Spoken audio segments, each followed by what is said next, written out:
Most people who work an overnight ICU shift will tell you the same thing if you ask them why they chose it. They will say something about the pace or the acuity or the particular satisfaction of the work when the rest of the building has gone quiet, and there is nothing left in the room except the patient and the monitors and the people responsible for both. They will tell you it suits them, that they are built for it. What they usually won't tell you, because it requires a kind of honesty that doesn't always surface in casual conversation, is that the overnight also suits people who want to be left alone, not people who are hiding, exactly. People who have made a specific calculation about the ratio of presence to privacy that a given life can sustain, and who have decided that the overnight shift, with its reduced administration and its compressed staff, and its quality of existing slightly outside the ordinary rhythms of the institution, is the ratio they can live with. Dr. Ines Varga had known this about the overnight long before she took the position at Calloway Medical Center. She had known it not from any academic study of nursing psychology, but from 3 years of living it in this unit, in these hours, as the senior ICU nurse on the rotation. She had chosen Calloway the way she had chosen the 2 hospitals before it, for reasons that were partly clinical and partly something else. The something else being the specific calculation she had made about visibility. Calloway was a mid-sized hospital in a mid-sized city. It served a working population. It did not attract the kind of administrative attention that came with being a flagship institution. The overnight ICU ran on a skeleton staff that relied heavily on the competence of the senior nurse, which meant that the senior nurse had latitude to make decisions, to manage the floor, to function at the level her actual training permitted, rather than the level her official credentials suggested. Her official credentials were a nursing license, issued in Ohio 5 years ago, with a clean record and 2 prior hospital postings that checked out because she had worked them, genuinely, doing genuinely good clinical work. Her actual training was 11 years long, and it had happened mostly in places that did not appear on any resume she had ever written. In 3 years at Calloway, nobody had asked. She had not volunteered. This was the specific equilibrium of the life she had built, not dishonest. Exactly, because what she did here was real, and the care she gave was real, and the license was real, but not transparent either.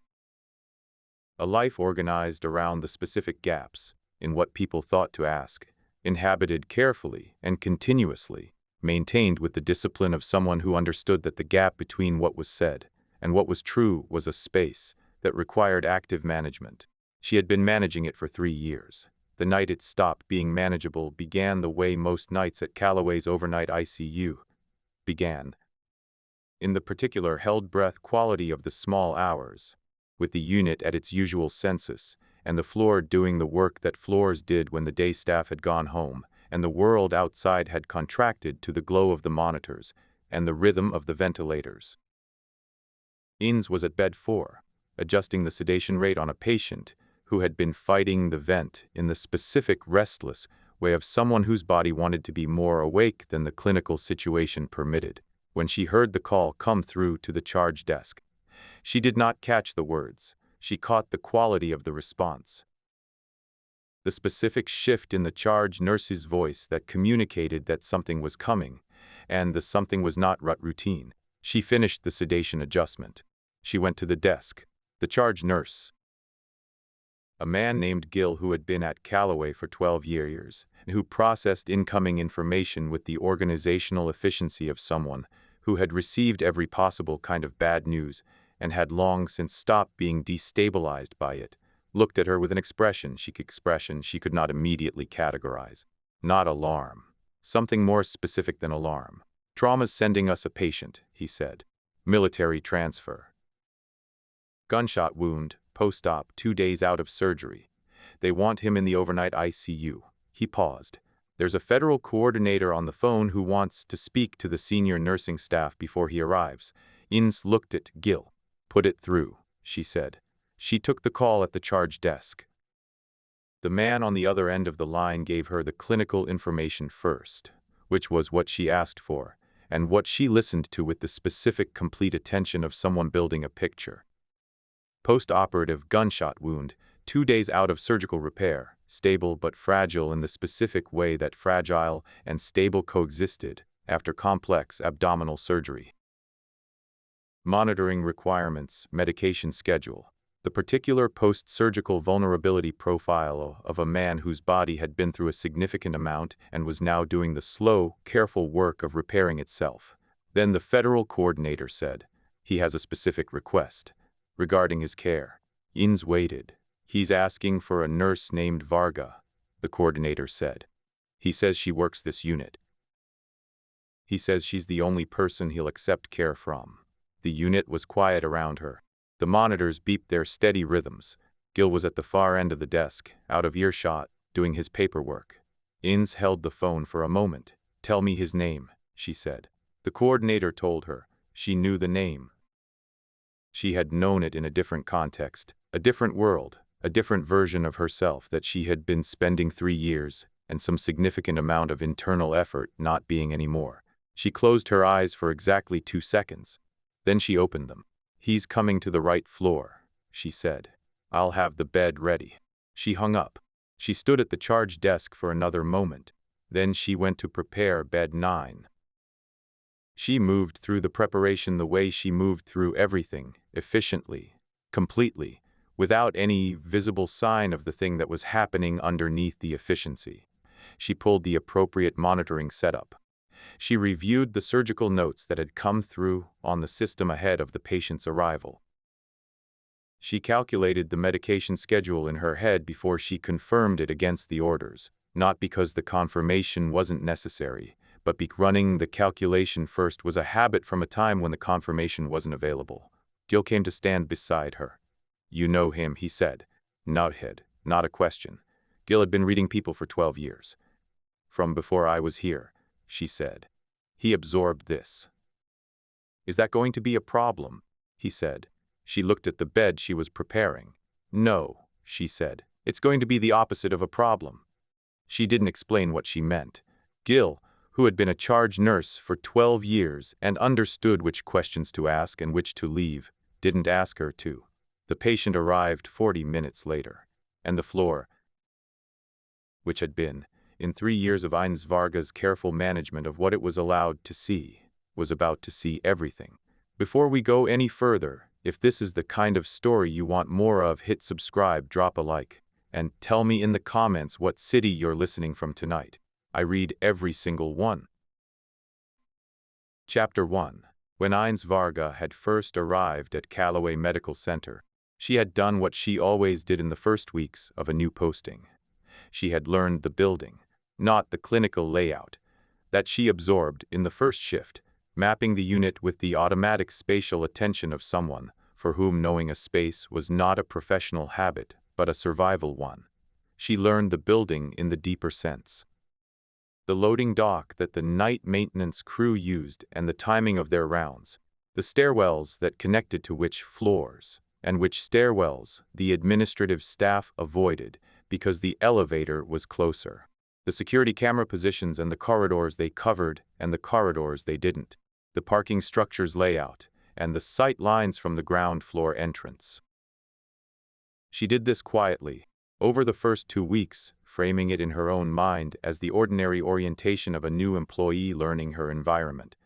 This was not entirely wrong, but it was not entirely the whole account either. Then she had done the second thing she always did. She had learned the staff. Gil she had read in the first shift. The 12-year institutional knowledge, the organizational efficiency, the specific quality of someone who had made peace with the weight of the work and had found a way to carry it without being crushed by it. Competent, principled, not given to asking questions he didn't need answered. She had filed him under reliable, trustworthy in the specific sense of someone who would not create complications that didn't already exist. The overnight attending, Dr. Rourke, was 51 and had been doing this for 20 years and had the particular clinical confidence of someone who had seen enough to trust his own assessment and wise enough to trust the senior nurse's assessment when it diverged from his. He asked good questions. He made good decisions.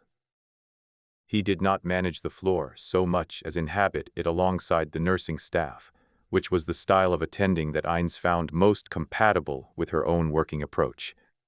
The other overnight nurses she had calibrated over the first month, their particular skills and their particular gaps, the way they moved under pressure, and the way they moved when the floor was slow.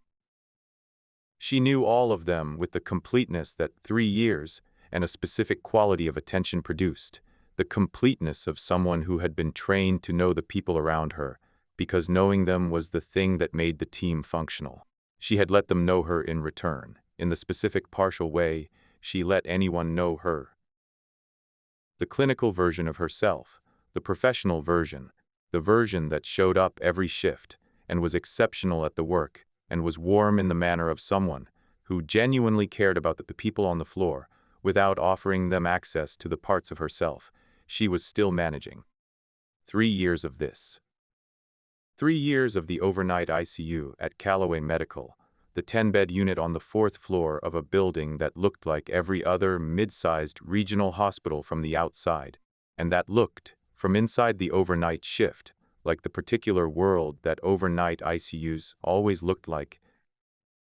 Compressed, specific, lit by the glow of monitors and fluorescent light, inhabited by people who had chosen to be there and who brought to the choosing everything they were. She had been there. Every shift. She had been there in a way that she recognized, somewhere in the 2nd year, as different from the way she had been at the 2 hospitals before it. At Meridian, her first posting after she built the nursing identity, she had been present in the managed way, doing the work fully but keeping one foot always oriented toward the exit, the specific quality of someone who was not quite settled. At St. Athas, she had stayed longer and the settlement had progressed, but there had still been something provisional about it, something that maintained the sense of the posting as temporary. At Calloway, somewhere in the middle of the 2nd year, the provisional quality had dissolved. She hadn't noticed it dissolving. She had noticed its absence, the way you noticed the absence of a sound you had been hearing so continuously that its cessation was more remarkable than its presence had been. She had looked up from the chart she was reviewing one night and looked at the unit. The 10 beds, the monitors, the specific geography of the space she had memorized and inhabited and made her own, and understood that she was not planning to leave. This was a significant thing. It was also, she understood, a vulnerability. The longer you stayed, the more you built. The more you built, the more there was to lose. She had looked at the unit and made a specific internal accounting of this vulnerability, and had decided, in the deliberate way she made decisions, to accept it. She was staying. She had been staying for 3 years, and then the phone call had come through to the charge desk, and she had known the name the federal coordinator used. And the specific thing that the name meant, the world it came from, the weight it carried, the precise account of who she had been before she was Ines Varga of the Calloway Overnight ICU, had arrived in the unit's carefully maintained atmosphere the way weather arrived through a window left open. Not asked for, not asked for, not preventable, simply present. Chapter 2. Dr. Rourke had noticed Ines Varga properly in her 4th month. The first 3 months he had noticed her in the way you noticed an excellent new nurse. You noted the competence and the reliability and the specific quality of someone who was going to make your floor better, and you filed the assessment and moved on, because the overnight ICU produced enough demands on your attention that allocating significant mental resources to someone who was simply doing their job correctly was a luxury the workload did not permit. The 4th month, he noticed her differently. The patient in bed 7 that month was a 59-year-old woman named Dolores who had been admitted following a cardiac event that had been managed in the initial acute phase, and that was now in the specific post-acute phase where the clinical picture was supposed to be stable and was instead doing something that Rourke could see in the numbers but couldn't quite locate in the differential. He had been at the central station, looking at the numbers, running through the possibilities with the methodical attention of someone who had been running through clinical differentials for 20 years, when Ines had come to stand beside him. She had not said anything immediately. She had looked at the screen for a moment with the specific quality of someone reading something rather than processing it. The distinction being in the speed of the reading and the quality of the stillness that accompanied it. Then she had said, "The lactate trend is pulling away from the cardiac picture." He had looked at the lactate trend. She was right. The lactate was moving in a direction that the cardiac picture didn't explain, and it had been moving that way for long enough that the divergence was significant. "You're thinking mesenteric," he had said. "I'm thinking it needs to be ruled out before we get further from the window," she had said. He had called for the imaging. The imaging had confirmed ischemia. The intervention had been timely enough to matter. Afterward, reviewing the case, he had thought about what she had done, not the catch itself, which was exceptional, but the method of it. The way she had looked at the screen. The specific thing she had looked at, and the thing she had seen, and the speed with which she had moved from looking to conclusion. That was not bedside nursing pattern recognition, not in the conventional sense. That was the pattern recognition of someone who had been doing clinical assessment conditions, where the imaging was not the first step, but the confirmation of an assessment that had already been made. Conditions where you looked at the numbers and knew what they meant before you could look at the pictures, because looking at the pictures was a luxury the situation sometimes didn't offer. He had not raised this with her.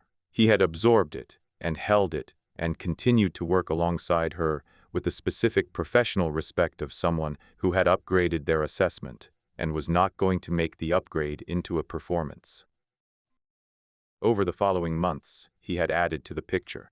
He had added the procedural speed, the way her hands moved through technical tasks with the economy of someone who had been trained in conditions where economy was not a stylistic preference but a necessity. He had added the assessment pattern. The way she moved through a deteriorating patient's presentation in a specific sequence that was not the sequence taught in any nursing curriculum he was familiar with.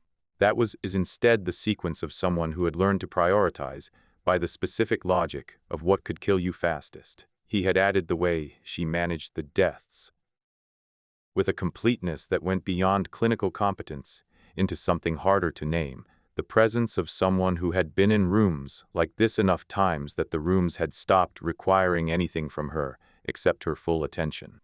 He had built a picture that had no official frame. He had lived with the picture for 2.5 years without finding a frame that fit. On the night the federal coordinator called ahead of the patient's arrival, Rourke had been in the attending's office reviewing morning labs when Jill had knocked. "We have a military transfer coming in," Jill said. "Overnight ICU by specific request." He paused. "He's asked for Ines by name." Rourke looked at Jill. "By name," he said. "By name. And by a different name." Jill said this carefully, in the way of someone communicating something they had not been asked to communicate but that they believed was relevant. "Not her name here. A different name." Rourke was quiet for a moment. "Where is she?" he said. "Getting bed 9 ready," Jill said. Rourke looked at the office door. "Let me know when it arrives," he said. "Yes," Jill said. Rourke sat with the information for the 40 minutes before the patient arrived, adding it to the picture he had been building for 2.5 years, finding that it fit into the picture with the specific satisfying accuracy of the piece that explains all the other pieces. A different name. He had known, without being able to articulate how he had known, that there was a different name. Not a deceptive name, not a fraudulent one. A prior one. The name of the person who had existed before the person who showed up every overnight shift at Calloway Medical and was exceptional at the work, and kept the parts of herself that were not the work in a carefully managed privacy. He had known and he had not asked. Tonight, he thought, was the night he was going to find out. Chapter 3. Gil Reyes had a theory about the overnight nurses at Calloway Medical that he had developed over 12 years of running the charge desk, and that he had never shared with anyone, because it was the kind of theory that required a specific conversational context to not sound peculiar. The theory was this: the overnight ICU, more than any other clinical environment, attracted a specific kind of person. Not the kind of person defined by their willingness to work difficult hours, though that was part of it. The kind of person defined by a specific relationship to the work itself, a relationship in which the work was not separate from the person, but was the primary expression of them. The way that some people's most essential self emerged most clearly in the context of something demanding. He had watched this over 12 years. He had watched nurses come to the overnight who belonged there, and nurses who didn't, and the ones who didn't tended to find their way out within the first year, drawn back to the better hours and the clearer boundaries of a shift that ended at a human time and didn't require you to inhabit the specific suspended quality of the small hours. The ones who stayed were different. They were better, usually. But it was not just ability. It was the specific orientation of someone for whom the overnight's demands and the overnight's particular atmosphere were a match for something in them. Something that the daytime could not accommodate as well.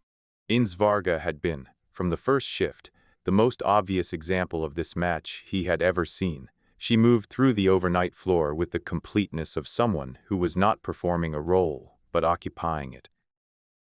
The overnight's specific combination of responsibility and quiet, of maximum clinical weight and minimum institutional noise.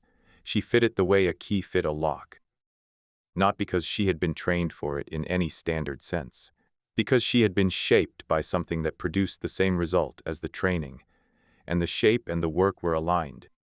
He had known this in the first shift. He had also known, in the first shift, that there was a prior context to her that she was not advertising. Not because she had done anything to suggest it. She had been professional and warm, and had done her job correctly, and had given no outward indication of anything unusual. But 12 years of watching people work had given Gil a calibration for the gap between what was shown and what was present, and the gap with Ines was specific and consistent, not hiding, managing. He understood the distinction because he had spent time in his own life on the managing side of it. Not clinical history, but personal, the specific management of a prior self that the current self had grown from and still carried without making into the center of every introduction. He recognized the quality of it in her because he had practiced it himself. He had made a decision in the first month that he had maintained for 3 years. He was not going to ask. This was not in curiosity. He was curious. It was a deliberate choice based on a specific ethical calculation. The work she was doing was real. The care she was giving was excellent. The patients on the floor were better off for her presence. Whatever the prior context was, it was hers. The decision about when and how and to whom to offer it belonged to her. He had kept this for 3 years. When the call had come through from the federal coordinator, and the name had been used. The name that was not her name here, but was clearly a name that belonged to her, a name that the coordinator used with the specific confidence of someone who had been given it by someone who knew. Jill had felt 2 things simultaneously. The first was the particular satisfaction of confirmed intuition. He had known there was a prior context. The prior context had now been named, obliquely, by an external source. The second was something more protective, a specific alertness to the question of what the arrival of this patient meant for the equilibrium Ines had built here. Not alarm, she had not seemed alarmed. But awareness, the awareness of someone who cared about what happened to the people on his floor and who was paying attention to the night. He had gone back to his desk and done his paperwork and kept track of Ines through his peripheral vision with the specific unobtrusive monitoring of 12 years of charge nursing. She had prepared bed 9 with complete efficiency. She had not looked rattled. She had not looked rattled in the way of someone who was successfully managing not looking rattled, which he would have recognized. She had looked like what she always looked like, when there was something important to do, focused, organized, moving through the preparation with the economy of complete familiarity. Whatever this was, he thought she had been ready for it, not expecting it, but ready. There was a difference, and he thought it mattered. Chapter 4. His name was Chief Warrant Officer Marcus Teller, and he arrived in the overnight ICU at Calloway Medical the way all serious post-operative patients arrived, in the specific managed urgency of a transfer that had been prepared carefully precisely, because the person being transferred was not stable enough for any of the preparation to be unnecessary. He was large. This was the first thing the floor registered. Not as data, but as presence, the way very large people in hospital beds changed the geometry of the room around them. The equipment that was designed for a standard patient population, suddenly appearing modest relative to the person using it. He was mid-40s, though the specific quality of age that certain kinds of experience produced made the mid-40s read differently on him than they read on most people. Not older, but weathered in the specific way of something that had been used hard and maintained carefully, and was still fundamentally sound despite the evidence of the use. He had been shot twice, once in the right side of his abdomen, once in the left shoulder. The shoulder wound was the simpler one. A clean pass-through that had managed the brachial plexus territory closely enough to require monitoring, but not closely enough to require the surgical intervention that would have made the transfer significantly more complicated. The abdominal wound was the one that had required 2 hours of surgical repair and 2 days of post-operative ICU management before anyone had been willing to put him in a vehicle. He was, by the clinical standards of his presentation, doing better than he should have been. The surgical team's notes said this, not in those words, but in the specific language of clinical documentation that communicated between the lines that the patient's trajectory was outperforming the injury profile in ways that the team attributed to pre-injury physical conditioning, but that Ines, reading the notes, attributed to something additional. The specific something additional of someone who had been managing physical adversity in high-stakes conditions for long enough that the body had learned to run more efficiently on less than it should have needed. She had seen this before. She had seen it in people who had the same kind of history as the man in bed 9, the history that the transfer notes did not describe, but that she could read in the physiological fingerprint, the same way she could read any clinical pattern that she had encountered enough times to recognize. She did the admission assessment with Gil assisting, which was the standard configuration for a complex admission on an understaffed overnight, and she moved through it with the speed and completeness that she brought to every assessment, and she was doing the medication reconciliation when the man in bed 9 opened his eyes. He looked at the ceiling first. Then he looked at the room. The specific slow sweep of someone whose visual assessment of new environments was automatic and trained, who could not be in a space without cataloging it even in a post-operative, medicated state. Then his eyes found her. She was at the medication chart, 3 feet from the bed, not looking at him. She had known the moment his eyes opened. She always knew when a patient crossed the threshold from unconscious to conscious. But she had continued with the reconciliation, because the reconciliation needed to be completed, and because she was not ready to have the conversation that his waking up was going to require. She finished the reconciliation. She looked up. He was watching her with the specific focused quality of someone who had been looking for something for a long time and had found it, and was taking a moment to confirm that what they had found was what they had been looking for. Varga, he said. His voice was rough from the intubation and the 2 days of post-operative rest, but it carried. She said. Jill, at the monitoring station on the far side of the bed, went very still in the specific way of someone who has just heard something significant and is processing whether to acknowledge having heard it. Ines looked at the man in bed 9. You're going to rest, she said. We can talk later. No, he said. She held his gaze. He held hers. There was, in the space between them, the specific quality of 2 people who had a shared history that was weighted enough to make the ordinary clinical hierarchy of nurse-patient feel insufficient as a frame for the interaction. Not in a way that compromised the clinical work. The clinical work was going to happen regardless. But in the way that a prior relationship between 2 people always complicated the present one, adding layers of context that the present relationship had to find a way to accommodate.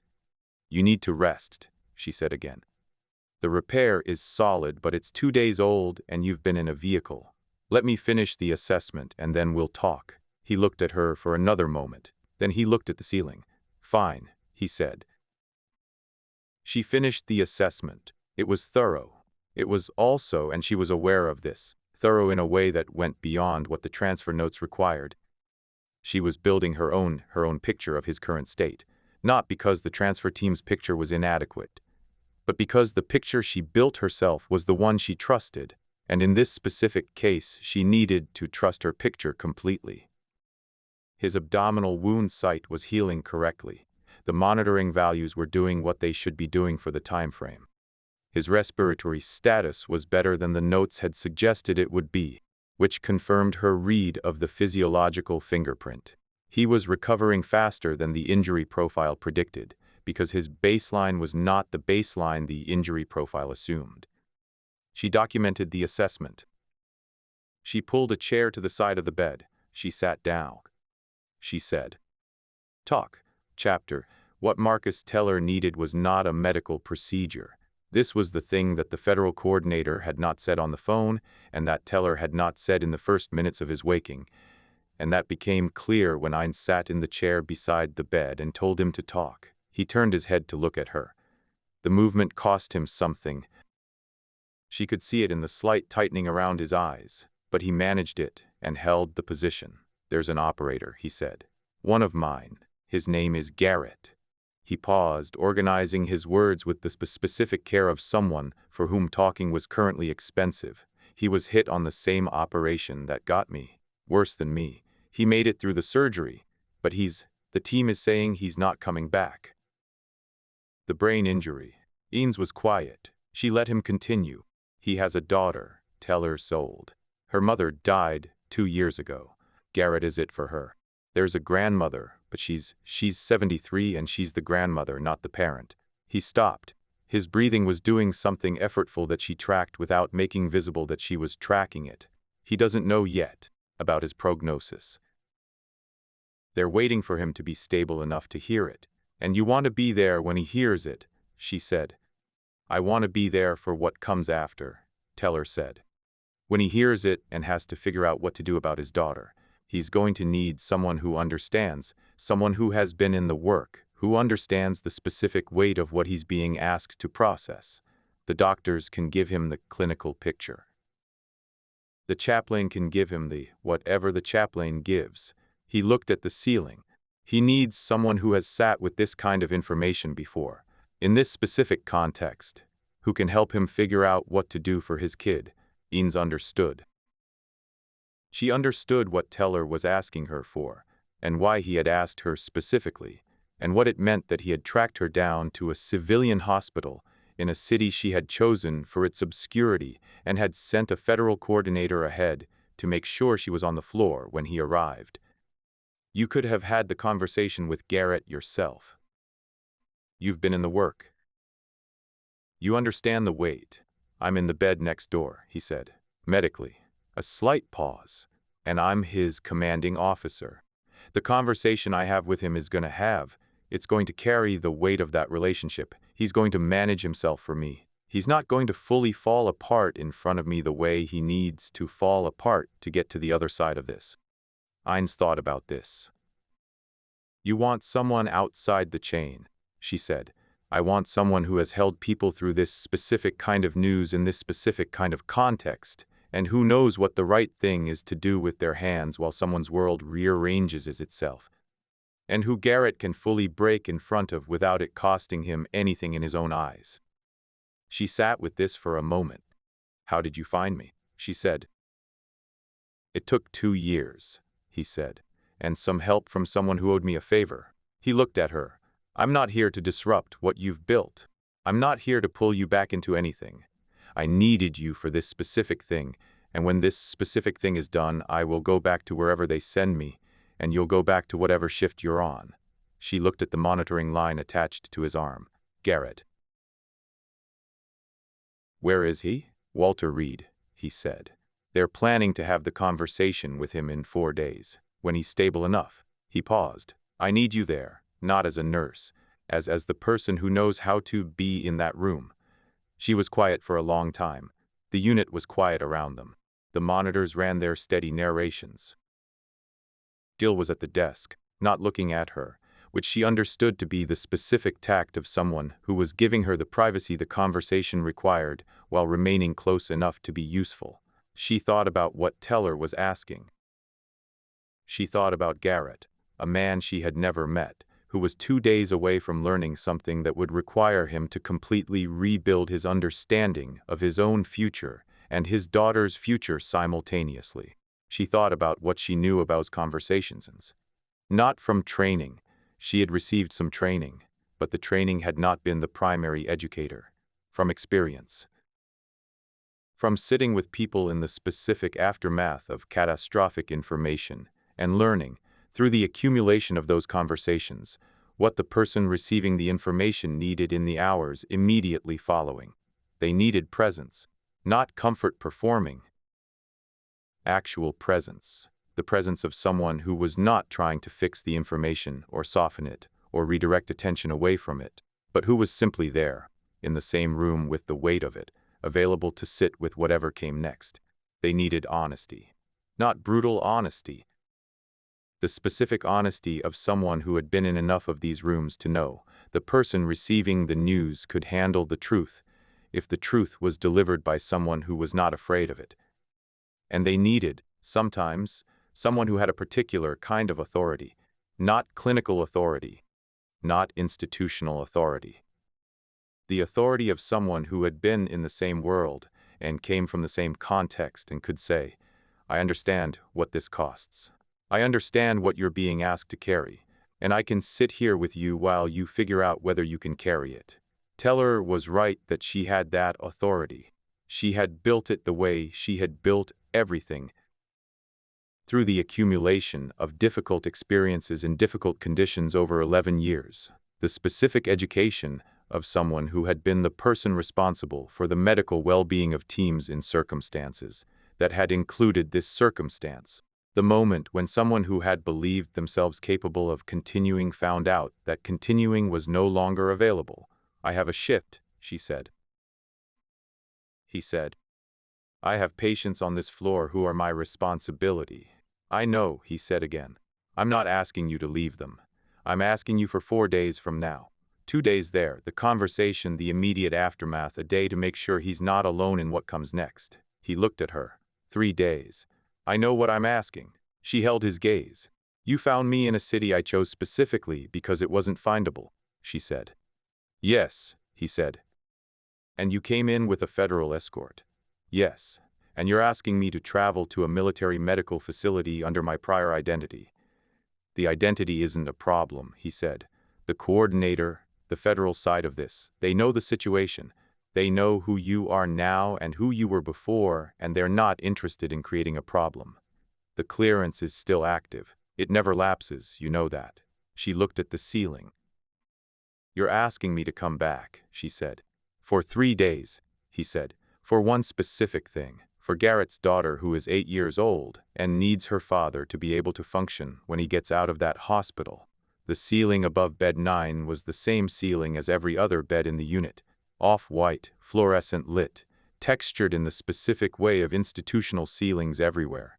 She had looked at it from many angles over 3 years. It looked the same from this angle. She looked back at Teller. How bad is he? She said. Garrett. Not the prognosis, the man. How is he? Teller was quiet for a moment. He's the kind of person who will decide the prognosis means he can't be useful to his daughter, he said. He'll decide it before anyone has had a chance to show him that isn't true. And once he decides it, he'll make decisions based on the decision, and those decisions they'll be the wrong decisions for his kid. And you think I can prevent that, she said. I think you can be in the room when he finds out, he said. And I think that being in the room with the right person at the right moment is sometimes the thing that makes the difference between the person going one direction or the other. He held her gaze. You know I'm right about that. She did know he was right about that. She had been that person in other rooms with other people. She knew what it meant to be the one who was already there when the information landed, who had already established the specific presence that made the landing survivable. I'll talk to Rourke, she said. Teller closed his eyes briefly. Thank you. Don't thank me yet, she said. And you need to rest. The abdominal repair is solid, but you've been in a vehicle for 3 hours and your inflammatory markers are going to climb before they level off. I need you to stay as still as possible for the next 8 hours. Yes, ma'am, he said. She stood. She went to find Rourke. Chapter 6. She found him in the attending's office, where she had expected to find him. Rourke did most of his overnight work from the office.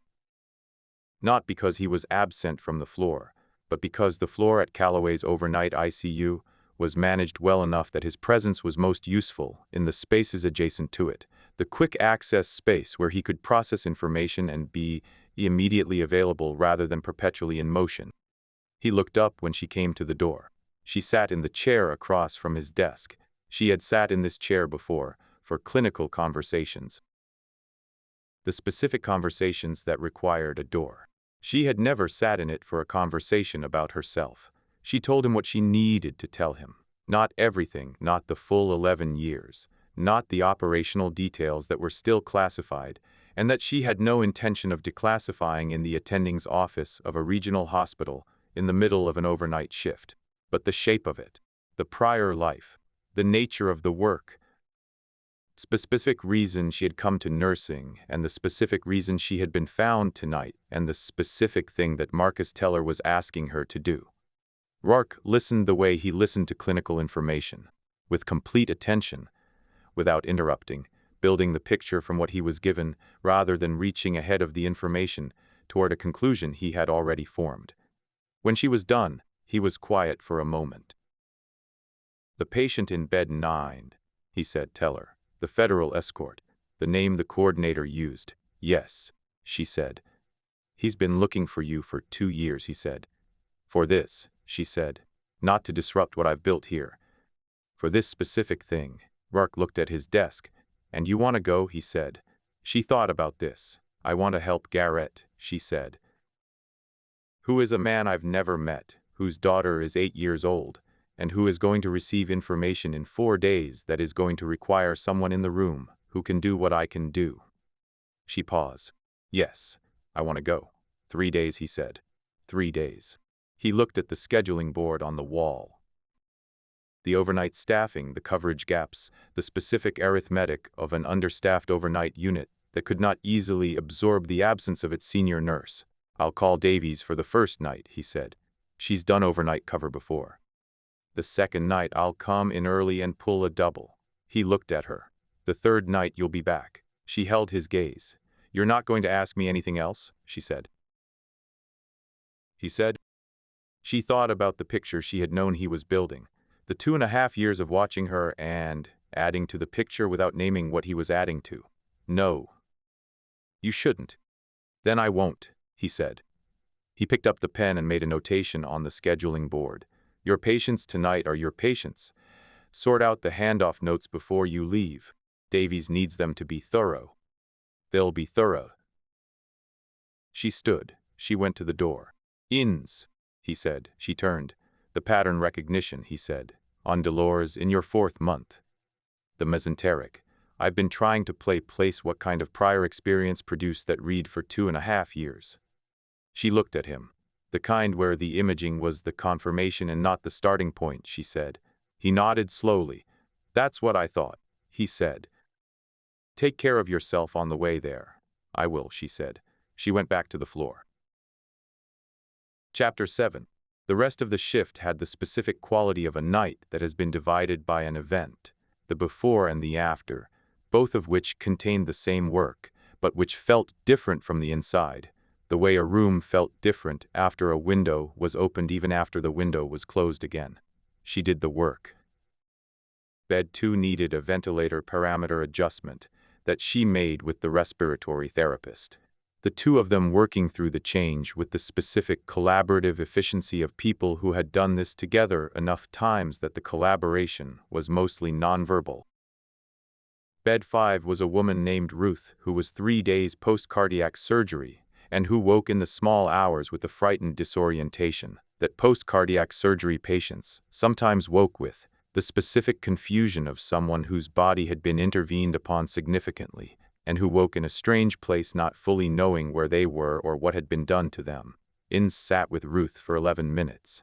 She told her where she was. She told her what had happened.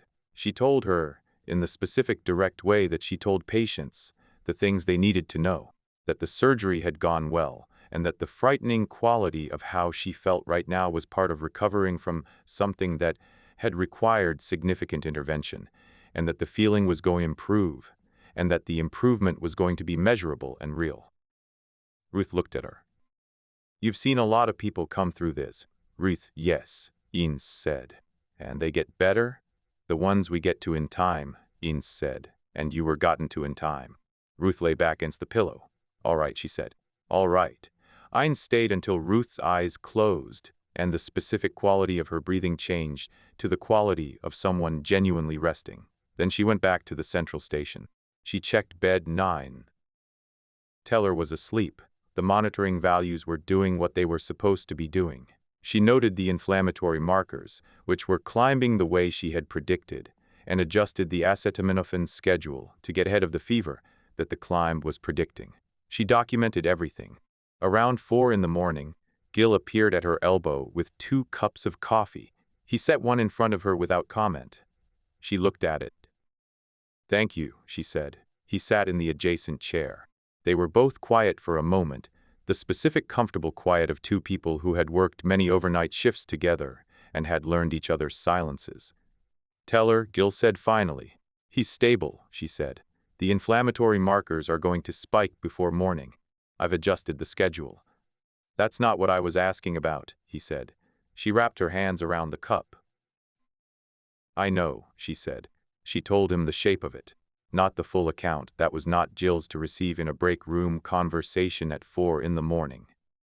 But the shape, the prior work, the nature of what Teller was asking, the decision she had made to go. He listened without asking questions, which was what she had known he would do. 3 days, he said, when she was done. 3 days, she said. "Rark's handling the coverage?" "Yes." He was quiet for a moment. "Garrett's daughter," he said, 8 years old. "Yes." He looked at his coffee cup. "You're the right person for it." He said a question. "Yes," she said. "I think I am." He nodded. "Come back," he said, simply without elaboration. She looked at him. "I will," she said. They drank their coffee. The shift continued. The night moved toward morning in the specific way overnight shifts moved toward morning, not through any dramatic transition, but through the incremental accumulation of indicators that the world outside the building was resuming, the quality of the light through the east-facing window changing from the deep static dark of the small hours to the preliminary gray of the approaching day. Ines did her end-of-shift documentation with the thoroughness she brought to everything, making the handoff notes for Davies more comprehensive than they needed to be, because Rourke had asked for thorough, and because the patients on this floor were her patients, until were Davies's patients, and the documentation was the last thing she could do for them before the responsibility transferred. She was finishing when Teller's call light came on. She went to bed 9. He was awake, less foggy than the previous conversation. The post-operative medication was finding its equilibrium, and the specific altered quality of his consciousness in the first hours had given way to something clearer. "Your markers are climbing," she said. "I've adjusted the schedule. You're going to run a low fever before morning. It's expected." "I know," he said. "Is there something else?" she said. He looked at her for a moment. "I didn't know if you'd still be you," he said. "After 3 years of this. I didn't know if what I remembered, whether it would still be there." She understood what he meant. "It's there," she said. "I can see that," he said. "The way you've been working tonight. The way the floor runs around you." He paused. "You found the right place." She thought about this. "Yes," she said. "I did." He closed his eyes. 4 days. 4 days, she said. She went back to the desk and finished her documentation. The day staff arrived. The handoff happened. She gave the notes to Davies and walked through the unit one more time, not checking anything, just walking through the specific final round of a nurse at the end of a shift who was not quite ready to leave, but understood that leaving was next. She stopped at bed 9. Teller was asleep. She stood at the foot of his bed for a moment. Then she went home. Chapter 8. She had been inside a military medical facility once in the past 3 years, briefly, administratively, on a matter unrelated to the work she had left. It had been a short visit, and she had not gone near the clinical areas, and the visit had not required her to be anything other than Eins Varga, RN, which was what she had been for 3 years, and which was sufficient for the visit's purpose. Walter Reed was different, not because of the building. The building was a building, large and institutional in the specific way of federal medical facilities, with the particular quality of a place that had been seeing a specific kind of patient for a long time and had organized itself around that specific kind of patient in ways that were visible in the physical space if you knew what you were looking at. Different, because of the quality of the air inside it. She recognized the quality. It was a specific atmosphere of a place where people were recovering from things that most buildings were not designed to receive, not just the clinical complexity of the injuries, but the specific weight of what the injuries meant in the context of the lives that had been producing them, the weight of the work those lives contained, the weight of what it meant to have been in the place where the injury had happened. She had been in buildings with this quality before. She had not been in one in 3 years. She walked through it with the specific physical adjustment of someone reactivating a way of being in a space that had been in suspension, not gone, not forgotten, but set aside in favor of the different requirements of a different kind of building. She had been setting it aside for 3 years. It was, she noted, immediately available. The federal coordinator met her at the entrance. His name was Alvarez, and he had a quality she recognized, the specific quality of someone whose job was to manage the interface between the operational world and the administrative world, a job that required the specific skill of understanding both and being committed to neither, the skill of someone who was fundamentally a translator. The conversation with Garrett is scheduled for tomorrow, Alvarez said, walking beside her through the corridor. The medical team will deliver the prognosis. After the medical team, Teller has arranged for you to have time with him. How much time? As much as needed, he said. She nodded. What's his state currently? She said. Alvarez was quiet for a moment. He knows something is wrong with his prognosis, Alvarez said. He hasn't been told explicitly, but he's been in the work long enough to read the quality of how people are treating him. He knows the news is coming. He paused. He's spending a lot of time on his phone. His daughter calls every morning. Ian's absorbed this. What's her name? She said. Alvarez said. She filed this and walked through the building and let the building's specific quality settle over her and thought about what tomorrow was going to require. Chapter 9.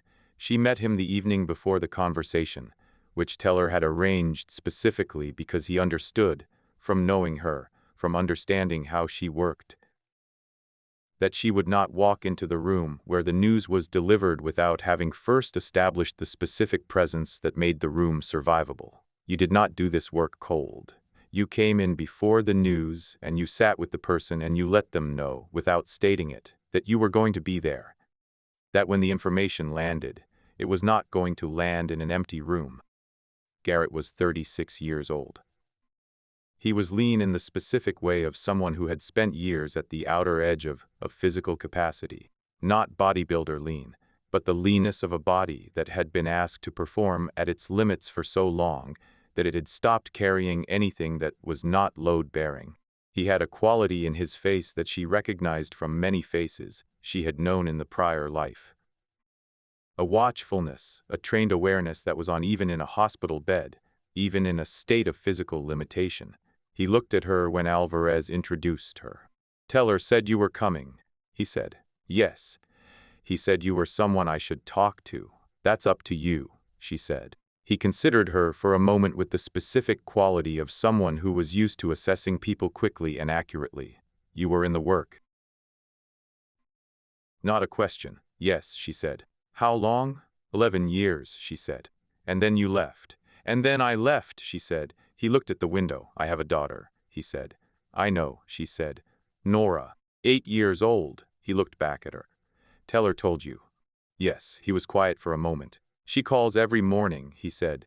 She wants to know when I'm coming home. He paused. I've been telling her soon. Ines sat in the chair beside his bed.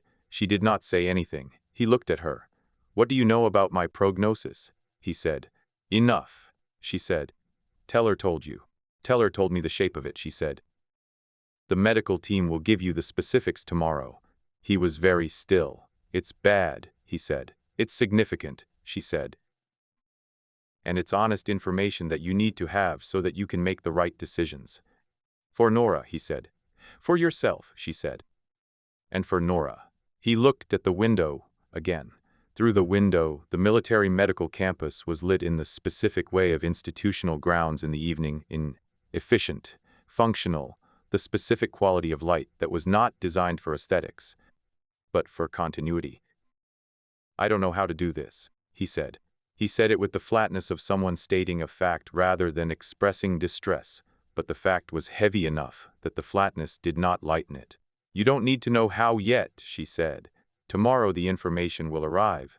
After it arrives, we'll talk about what comes next. He looked at her. You've done this before, he said. Been in this room with someone like me. She said. And what happened to them? He said.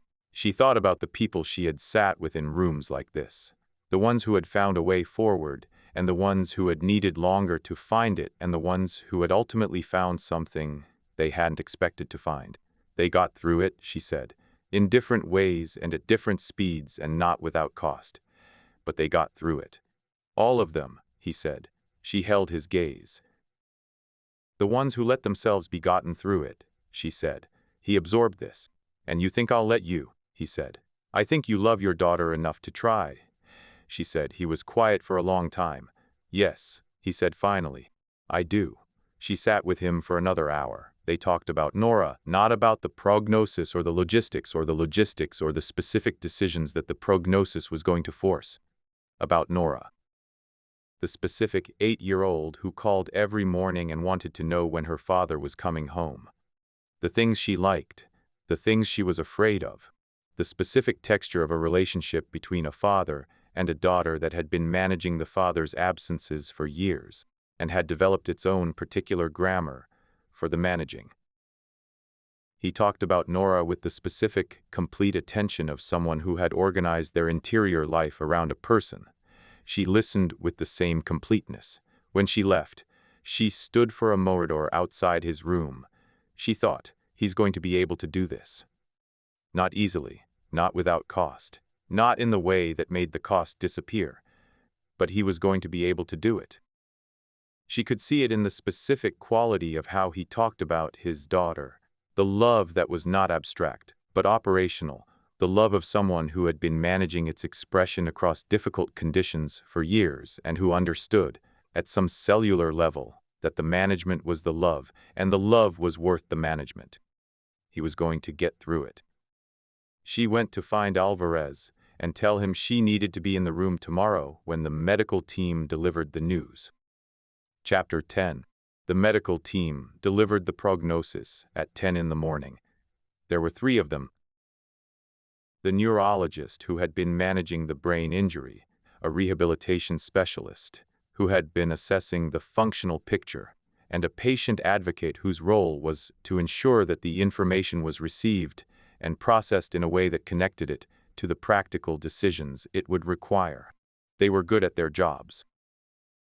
They delivered the information with the specific combination of accuracy and humanity that this kind of conversation required, the information clear and the delivery not cold. Garrett listened. He sat in the bed and listened with the specific quality she had seen the previous evening, the watchfulness, the trained attention, the body that was still even when the information was hard. The neurological damage was permanent, not total. He had function that he was going to retain and that rehabilitation would consolidate. But the specific combination of deficits was going to preclude a return to operational status. That was permanent and not negotiable by any timeline or rehabilitation protocol. He was not going back to the work. She watched him receive this. She watched the specific thing happen in a person's face when information of this weight landed. The involuntary micro-expression, suppressed almost immediately by the training, but present for the fraction of a second before the suppression. Not grief exactly. Something more fundamental than grief. The reorganization of a self that had been organized around a specific future. The structural shift of a person whose architecture had just been changed. The medical team finished. They offered the space for questions. He had specific, practical questions about the timeline, about the rehabilitation process, about the specific functions he was going to retain and the specific ones he was not. He asked them with the functional directness of someone who needed information in order to make decisions and was determined to get the information even though the information was terrible. The medical team answered.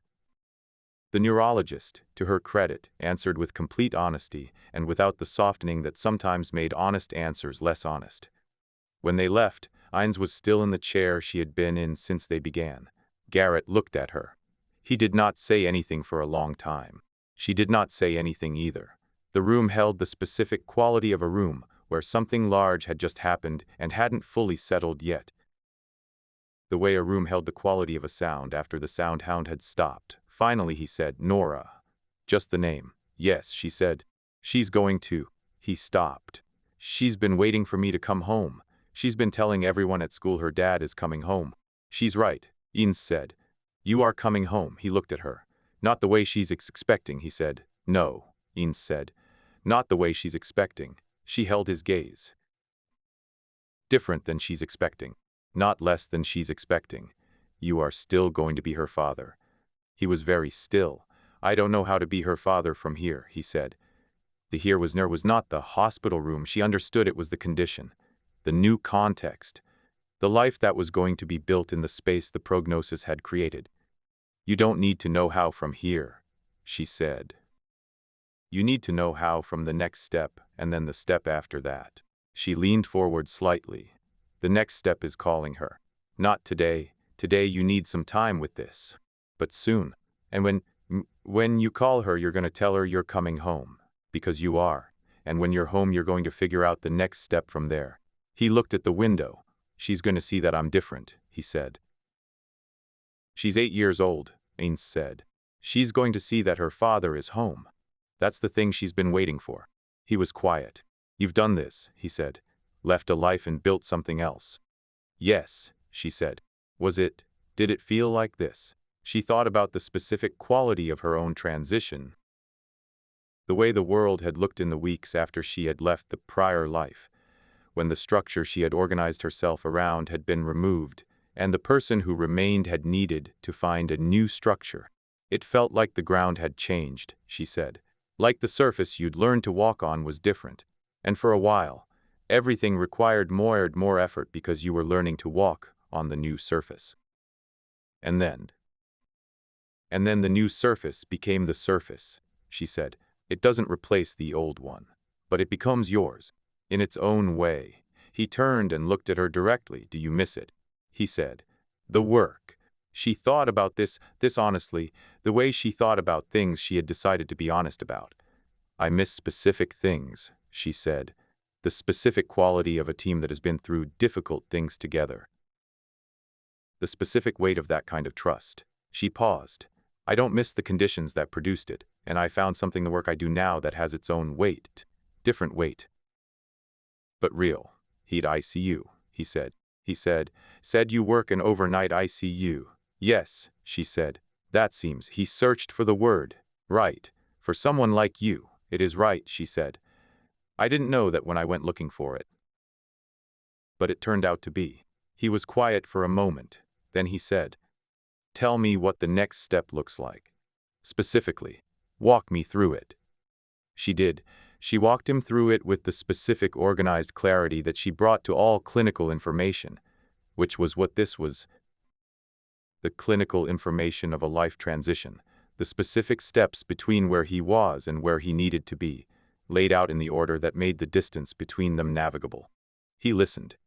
He asked questions. They talked for 2 hours. When she left the room, Teller was in the corridor. He had been transferred to a step-down unit that morning and was ambulatory, which was faster than his injury profile had predicted and which she had expected. He looked at her. "How is he?" Teller said. He's going to do the work, she said. He's the kind of person who does the work. Teller nodded. Yes, he said. He is. She looked at the corridor. I'm going home tomorrow, she said. I know, Teller said. Thank you. She looked at him. He has Nora, she said. That's the thing that's going to pull him through. Don't let anyone tell him that the prognosis changes that. It doesn't. I won't. She nodded. She went to find Alvarez and arrange her travel back. Epilogue. She was back at Calloway on the 4th night. The drive back had taken most of the day, and she had arrived in the city in the early evening, and had gone home and slept for 5 hours, and had come to the hospital, with the specific quality of someone who had been somewhere and was returning, not because the somewhere had been bad, but because the returning was what she had told the people on this floor she would do. She had told them she would come back. She came back. Gil was at charge desk when she came through the door. He looked at her. Welcome back, he said, not elaborating, not asking. The specific welcome of someone who had been waiting for the return, without making the waiting into pressure. How's the floor? She said. Davies handled it well, he said. Rark's double was smoother than he'll admit. Bed 9 is still Teller. He's doing better than expected. He paused. He's been asking after you. I'll check on him, she said. She went to the locker room and changed into her scrubs. She came back to the floor. She did her first round with the completeness she always brought to first rounds, moving through the 10 beds in the specific order she used, the order that reflected the unit's current priority hierarchy, rather than the numerical sequence of the bed numbers.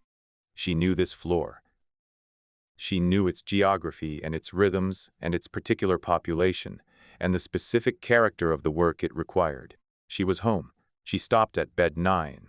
Teller was awake. He was also, she noted, further along than she would have expected. The inflammatory markers from the fever had resolved. The post-operative picture was tracking ahead of schedule, and the specific quality of his wakefulness was less effortful than it had been 3 nights ago. You look better, she said. I feel better, he said. Follow the discharge protocol when they give it to you, she said. Don't push the timeline. I know, he said. You'll tell them that and then you'll push the timeline, she said. Probably, he said. She looked at the monitoring values. Garrett, she said. How is he? He called Nora yesterday, Teller said. I heard about it from his team. He told her he was coming home. He paused. She apparently started crying and then laughed and then told him she'd made a drawing for his room. Ines was quiet for a moment. Good, she said. He's going to be okay, Teller said. Yes, he is. Teller looked at her. You know, this is not going to be the last time, he said. Someone from the old world finding you. Now that I've found you, the path is there. She had thought about this.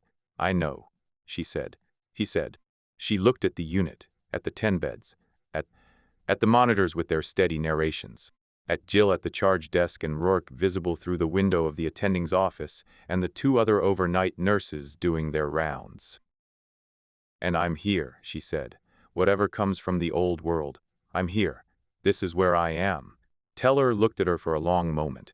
Yes, he said. I can see that. She went back to the central station. She picked up the chart for bed 3. She worked. The shift moved through its hours with the specific rhythm that the overnight ICU always moved through its hours. Not evenly, not without the interruptions of acuity, and the specific demands of 10 people who needed varying degrees of attention at varying moments, but with the underlying rhythm that was always there underneath the variation, the heartbeat of the place. At 4 in the morning, Rark appeared in the doorway of his office. He looked at the floor.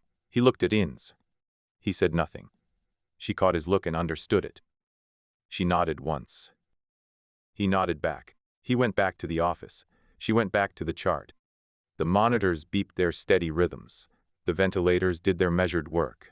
Outside, the city ran its overnight version of itself. The reduced traffic, the specific quality of a city that never fully stopped but had shifted registers. The lights in the buildings across the street belonging to the specific population of people who inhabited the night for their own reasons. Inside, the overnight ICU at Calloway Medical did the work it always did. Ines Varga moved through it. She was exactly where she was supposed to be.